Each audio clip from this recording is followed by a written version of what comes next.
Ахран, на днях было заседание сессии парламента, и депутаты обсуждали исполнение бюджета 2023 года. Отчитывался министр финансов и вице-премьер Владимир Делба. Он озвучил основные показатели бюджета 2023 года и охарактеризовал его как успешный. Но там же выступил заместитель председателя контрольной палаты, которая делала анализ исполнения бюджета. И он сказал о том, что большой недобор по налогам в бюджет и низкий уровень администрирования налогов. Он сказал, что отмечен ряд нарушений, которые изложены в заключении контрольной палаты. Как бы вы оценили бюджет и кто из них прав, как по-вашему? Права, конечно, контрольная палата. Бюджет последние 4 года исполнительная власть формирует как удобно им. Это как? Они изначально занижают показатели, потом они якобы план там перевыполнили, преподносят это как какой-то успех.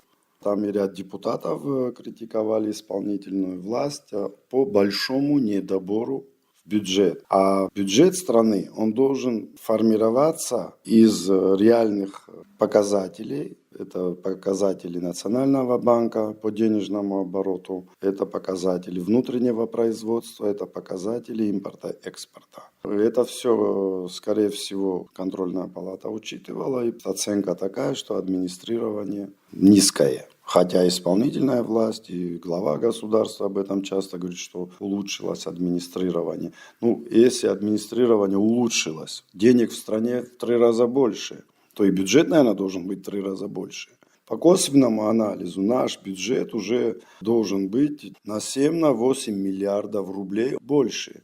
И когда наше правительство говорит, что на 1 миллиард с чем-то больше денег собрали, собирать надо на 7-8 больше. И тогда это был бы успешный бюджет. А на самом деле я возвращаюсь к тому, что это неправильное планирование доходов бюджета. Ахра, когда вы говорите, что бюджет должен быть на 7-8 миллиардов больше, на чем основано это ваше замечание? Оно основано на данных Национального банка. Денежный оборот в стране увеличился более чем в 3 раза. Сколько он составляет? За 2023 год 143 миллиарда рублей. Было в 2020 году 54 миллиарда. Но резко вырос импорт. Почти в 3 раза. За счет чего? За счет притока туристов. У нас почти 3-кратный рост по турпотоку, 3-кратный рост импорта, 3-кратный рост денежного оборота, а бюджет вырос там на миллиард с чем-то. Поэтому, конечно, депутаты будут недовольны. Контрольная палата дает заключение отрицательное. Получается, что в 3 раза упало качество администрирования по налогам. Оно не выросло, оно не улучшилось, оно ухудшилось. И слава богу, что об этом говорит контрольная палата. Чем вы объясняете, почему это происходит? Это происходит в первую очередь потому, что ныне действующая власть не занимается реформами никакими. В практике мировой бизнес всегда стремится к тому, чтобы платить меньше налогов. И для того, чтобы минимизировать ходы всевозможные по уклонению от уплаты налогов, исполнительная власть в постоянном режиме в современных странах занимается реформами. У нас за последние 4 года, вы помните хоть одну реформу? Нет. Поэтому мы сегодня имеем отрицательные результаты падения уровня жизни граждан на фоне резкого роста цен и недовольства народа. И кроме исполнительной власти некого винить. И плюс к тому, что звучала цифра, что более 60% доходов республиканского бюджета – это налог на добавленную стоимость, НДС. Возникает вопрос, а если бы не был реформирован НДС в 2015 году, ныне действующая власть вообще что бы делала? Как она бы латала эти дыры, которые сейчас, они практически везде. Что мы имеем за эти 4 года? Рост существенных доходов населения имеем. Средняя зарплата нищенская. Пенсия, она даже не знаю, как ее характеризовать. помощь многодетным матерям, там вообще 2-3 тысячи, это о чем? Результаты правительства за эти 4 года везде отрицательные. И до сих пор они идут на тех реформах, которые были проведены в 2015-2016 годах. Это реформа НДС, это реформа спецналога. Перед страной сейчас стоят такие колоссальные задачи. Я даже не знаю, вот, какая команда может справиться с очередным нагромождением колоссальных проблем.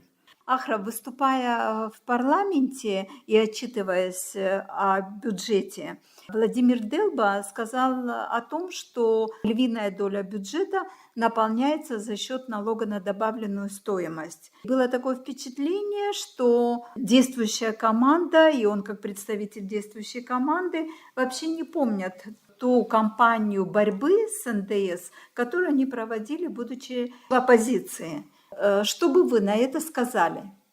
Справедливости ради, я хочу сказать, что Владимир Делба был за реформу НДС, еще даже когда президентом был Александр Золотинскович Анклав. Здесь речь идет о другом. Политические лидеры – это те, которые возглавляли оппозицию. Некоторые из них даже на митингах стояли с бизнесменами и выступали. Все мы это помним. Я бы все-таки хотел сконцентрировать свое внимание не на высказываниях Владимира Делба, а на высказываниях президента. Он недавно давал интервью и сказал, что бюджет за эти годы вырос на 104%. За 4 года 104% – это отрицательный результат. Я знаю, что некоторым не нравится, когда мы вспоминаем 15-16 год, когда бюджет вырос более чем на 300%. Не на 100 за 4 года, а за 2 года на 300. Если это было бы достижение, люди были бы довольны. Люди спокойно платили бы за свет, за воду. Вот один простой пример. В 2023 году фонд заработной платы всей Абхазии составил 15 с небольшим миллиардов рублей. Из 15 миллиардов рублей тарифы, вот если все платили бы за свет, люди должны были бы заплатить около 5-6 миллиардов. Это почти половина всех доходов граждан. Ахран, мы с каждым днем приближаемся к президентским выборам, которые пройдут в начале 2025 года. И если смотреть в перспективе на ситуацию в стране, какие задачи, вот с вашей точки зрения как экономиста, должны ставить кандидаты, к решению каких задач они должны стремиться?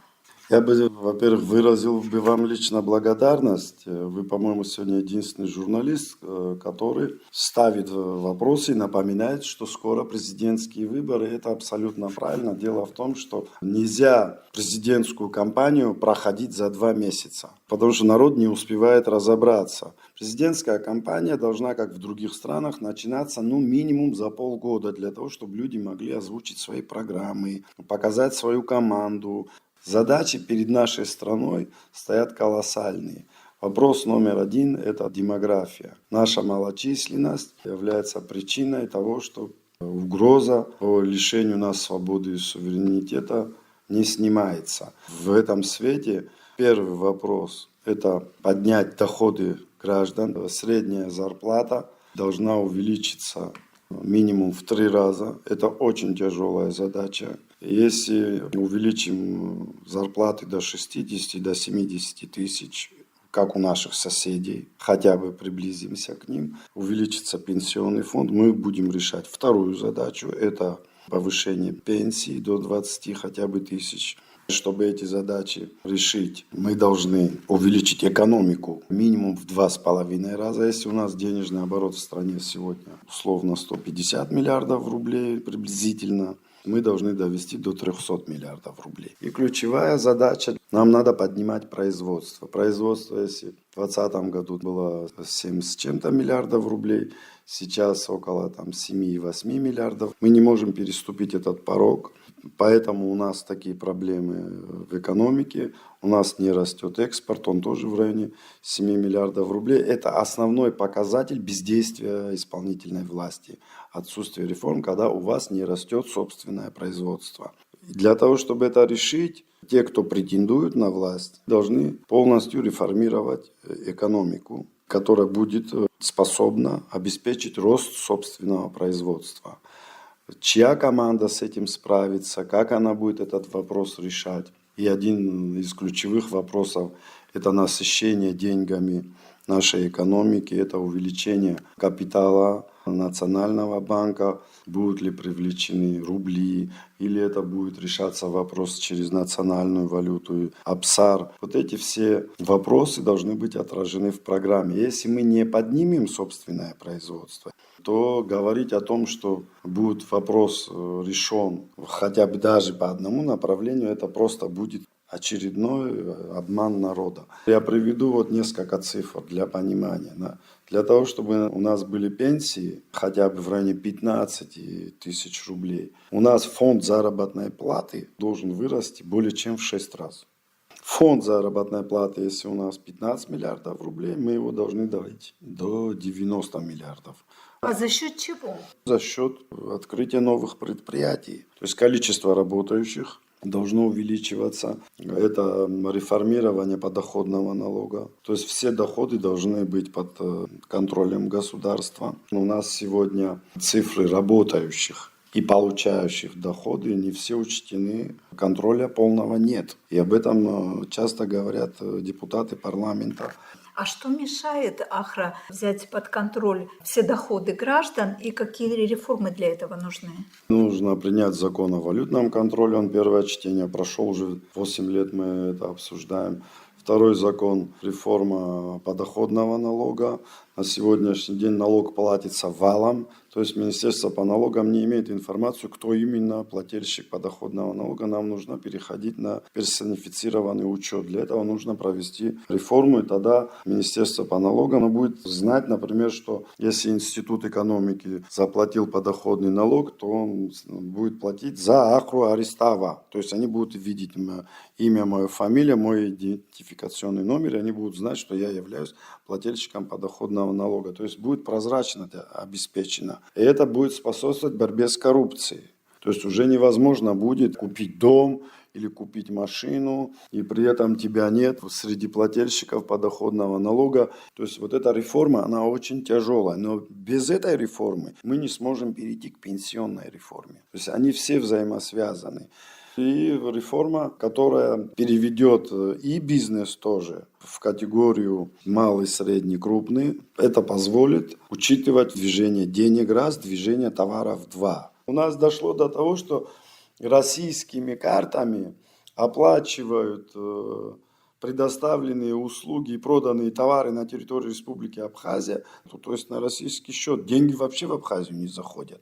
Но эти деньги прошли оборот. Но доказать, что это за деньги, какие это деньги, касается это Абхазии или нет, этого инструмента у Министерства по налогам и сборам нет. У Министерства по налогам и сборам, у отдела по борьбе с экономическими преступлениями МВД и СГБ эти инструменты у них должны быть для того, чтобы в стране была справедливость. У нас есть налоговое законодательство. Если гражданин Абхазии налоговое законодательство нарушает, это значит, что пострадает учитель, пострадает врач, пострадает тот же сотрудник налоговой, офицер, защищающий родину. У него не будет расти зарплата, пострадают пенсионеры, пострадают многодетные мамы, которым нужна помощь.